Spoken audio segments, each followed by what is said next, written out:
Existem compostos lipídicos que são extremamente importantes tanto organicamente como a nível celular. Fosfolipídio e colesterol para a membrana plasmática, testosterona e estrógeno, hormônio dos caracteres sexuais secundários.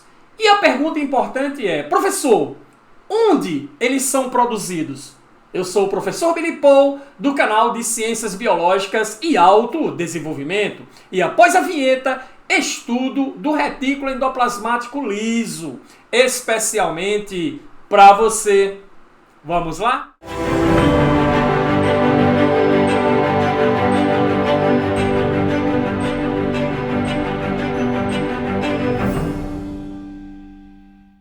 Olá você, tudo bem? Seja muito bem-vindo a mais uma aula de Biologia aqui em nosso canal. E hoje queremos conversar com você sobre uma organela extremamente importante, que é o retículo endoplasmático liso. Temos também uma outra aula no nosso canal sobre o retículo endoplasmático rugoso. Assistindo às duas aulas, você ficará expert nessas duas organelas extremamente importantes para o funcionamento celular. Mas, retículo endoplasmático. Antes da gente falar sobre o retículo endoplasmático liso, vamos definir conceitualmente o que seria o retículo endoplasmático. Ele consiste num conjunto de canalículos membranosos. Esses canalículos podem se apresentar morfologicamente achatados ou tubulares. Por isso que existem basicamente dois tipos que têm uma particularidade importante quanto à sua diferenciação. O retículo endoplasmático rugoso, ele possui estruturas membranosas com ribossomos aderidos às suas membranas. O retículo endoplasmático liso, ele tem esse conjunto de membranas que constituem os canalículos, mas não há ribossomos aderidos a essas suas membranas.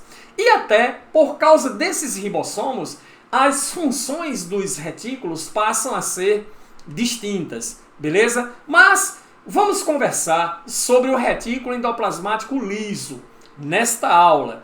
Primeira coisa, o retículo endoplasmático liso, ele é denominado também de retículo endoplasmático agranular. Por quê, professor? Pelo fato dele não apresentar grãos de ribossomos aderidos às suas membranas são lisas e não ásperas, como é o caso do retículo endoplasmático rugoso. Beleza?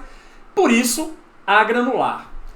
Presente em células eucarióticas. Isso. Todos os organoides, basicamente, eles aparecem em células eucarióticas. Células que são providas de carioteca envolvendo o núcleo. O que se diz núcleo diferenciado. Ok? Quando se fala de células procarióticas, que não possuem núcleo delimitado por carioteca, o único organoide presente é o ribossomo. Mas vale salientar que o ribossomo é uma organela não membranosa. É constituído apenas de quê? De um ácido nucleico, que é o RNA ribossômico, mais proteínas. Beleza? Então vamos encontrar nas células procarióticas e também vamos encontrar nas células eucarióticas. Podemos dizer então que ribossomos é uma estrutura comum a ambos os tipos celulares. Beleza? Agora, o retículo endoplasmático liso é uma rede de canalículos cilíndricos que delimitam cavidades. Essa cavidade interna, tanto no retículo rugoso como no retículo liso, é o lúmen da organela ou a luz. É como o estômago. A cavidade do estômago é a luz estomacal ou o lúmen do estômago. A mesma coisa aqui. Esses canalículos, eles são intercomunicantes. Eles tanto se comunicam entre si, como também apresentam comunicação com o retículo endoplasmático rugoso e vice-versa. Por isso que se diz que os canais são intercomunicantes. Aqui você tem, né, o núcleo da célula, belezinha ou não? Olha aqui, é a carioteca ou membrana nuclear envolvendo esse núcleo e partindo desse núcleo Saindo para o citoplasma celular, a primeira organela que você vai encontrar é o retículo endoplasmático rugoso. Está claro aqui, olha só, canalículos achatados. Esses canalículos se comunicam uns com os outros. Esses canalículos se comunicam, tá certo ou não, com a membrana, tá, da célula, com a membrana que envolve o núcleo celular, beleza ou não? E olha só, essa membrana aqui do retículo endoplasmático rugoso, você está vendo esses pequenos grãos que estão aderidos, que trata-se especificamente dos ribossomos. Saindo um pouco mais, termina a estrutura do retículo endoplasmático rugoso e encontramos agora os canalículos mais circulares e sem ribossomos aderidos às suas membranas, que é o retículo endoplasmático liso, que vamos conversar sobre ele em maiores detalhes, entendido ou não? Observação IPC, que é a observação importante pra cacete. O retículo endoplasmático rugoso, juntamente com o retículo endoplasmático liso, ocupam grande parte do citoplasma celular.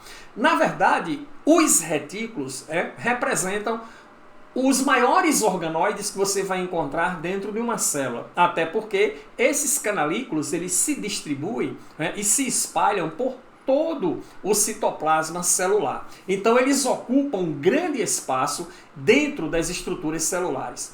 E quais são as funções do retículo endoplasmático liso?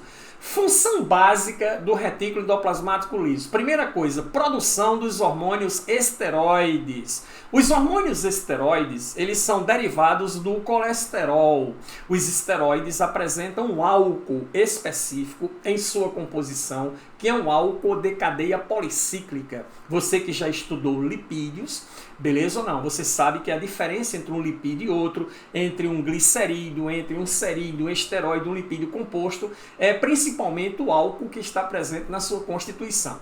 Não vou me deter nesses detalhes, que você pode lá na nossa playlist de biologia molecular estudar sobre lipídios, carboidratos, proteínas, enzimas e etc. Mas quais são esses esteroides importantes? É a testosterona, que é o hormônio sexual masculino, o estrógeno, que é o hormônio sexual feminino, e a progesterona, que também é um hormônio feminino e tem importância fundamental no controle do ciclo menstrual e também na manutenção da gravidez.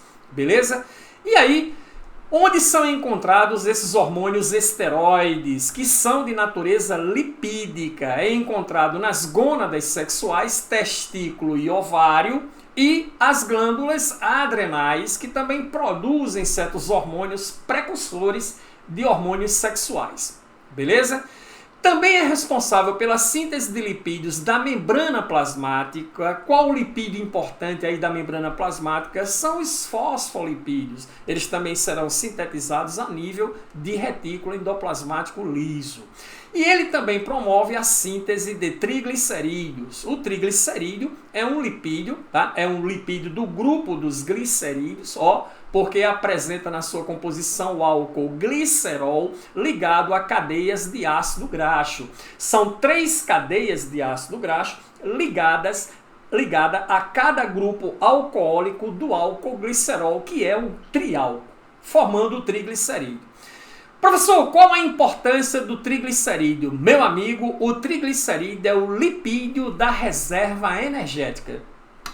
Quando você estuda lipídio, o professor diz para você que a função básica primordial do lipídio é a reserva energética para ser consumida na ausência de açúcares. E o lipídio que é utilizado para fazer isso são os triglicerídeos. Eles serão sintetizados a nível de retículo endoplasmático liso e são armazenados em umas células especiais do tecido adiposo, que são chamadas de adipócitos. Aqui a gente tem o esquemazinho, olha só, do adipócito, que você pode ver um citoplasma imenso nesta célula. Aqui é o núcleo e está amarelinho exatamente por quê? Porque a célula está cheia do lipídio, cheia de triglicerídeo. Beleza? E aí, quanto maior for a quantidade dessas células cheias de lipídios que você estiver no tecido adiposo, mais então gordinho o indivíduo é, porque vai ter uma quantidade muito grande de tecido adiposo na sua constituição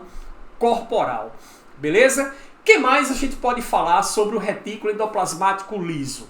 Certas particularidades extremamente importantes que não podem deixar de ser comentadas. No fígado, como é o nome das células do fígado, professor? São os hepatócitos. Os hepatócitos do fígado, eles são riquíssimos em retículo endoplasmático liso. Por quê? Um dos motivos é que nessas células do fígado ocorre um processo chamado de glicogenólise.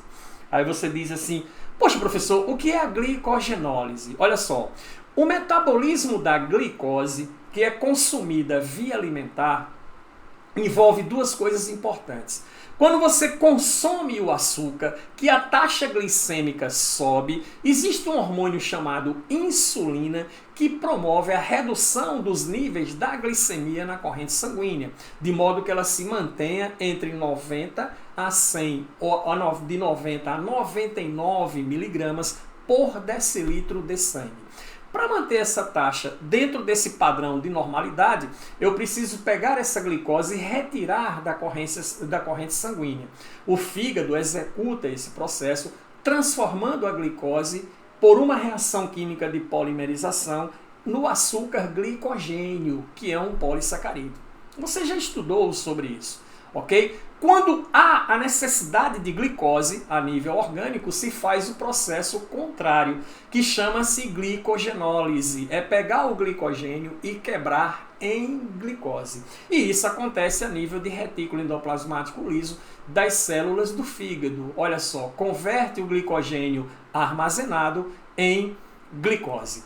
No músculo, o retículo endoplasmático liso é extremamente importante para o armazenamento de cálcio. O cálcio tem relevância na contração muscular. Para que haja contração muscular, eu necessito de cálcio para que o mecanismo actina e miosina, que são as proteínas contráteis do tecido muscular, possam executar a sua função de contração e de relaxamento, tá? Você estuda isso lá em fisiologia do sistema muscular ou mesmo em tecido muscular, nós falamos sobre isso. Temos uma aula no canal sobre tecido muscular e lá existem os detalhes de como funciona essa relação do cálcio. E tem um detalhe interessantíssimo, tá? Que esse armazenamento de cálcio é importante para a contração muscular e esse retículo endoplasmático liso nas células musculares chama-se retículo sarcoplasmático, certo? Ele tem esse nome diferenciado, exatamente porque ele tem uma função diferencial nessas células. Belezinha? O que mais, professor, o retículo endoplasmático liso faz? É uma organela de desintoxicação. Células do fígado, já disse a você, são riquíssimas em retículo endoplasmático liso, não só pelo processo de glicogenólise, mas também pelo processo de desintoxicação. É responsável pelo processo de biotransformação de substâncias tóxicas em substâncias com menos toxicidade ou mesmo atóxicas. Isso dá-se o nome de biorremediação. E essa substância da qual estamos falando é exatamente o que? O etanol, que está presente nas bebidas alcoólicas. Bebidas alcoólicas que todo mundo sabe não faz bem à saúde, é extremamente o que? Prejudicial, beleza? Mas as pessoas bebem, as pessoas tomam, até porque o álcool é de certa forma uma droga lícita.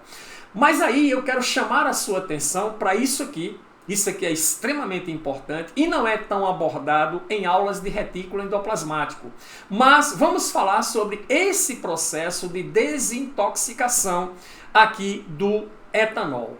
Ora, o etanol a nível de fígado, a nível de hepatócito, ele é convertido através de uma enzima que existe nessas células chamada de álcool-desidrogenase, que converte o etanol num composto chamado de acetaldeído. Esse acetaldeído é um composto altamente tóxico organicamente e é ele quem produz o famoso fenômeno da ressaca depois de uma bebedeira intensa, beleza? Esse acetaldeído sofre uma outra reação química através de uma enzima chamada de acetaldeído desidrogenase, onde o mesmo é convertido para acetato, que é quem produz aquela sensação de calor que o indivíduo sente ao tomar bebidas alcoólicas. E aí, esse acetato será convertido para acetil coenzima A, acetil-CoA.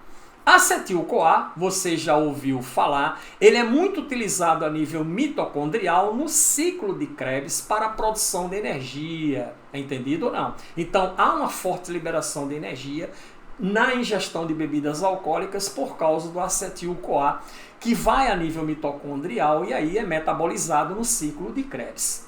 Beleza ou não? E esse acetil-CoA, nesse processo metabólico no ciclo de Krebs, ocorre a produção de água e CO2 que você elimina. Né? E, consequentemente, ora, você degradou, não é isso? As moléculas de etanol e tudo no frigir dos ovos, o que aconteceu? Virou água e CO2, essa água e CO2 será, então, eliminada do organismo.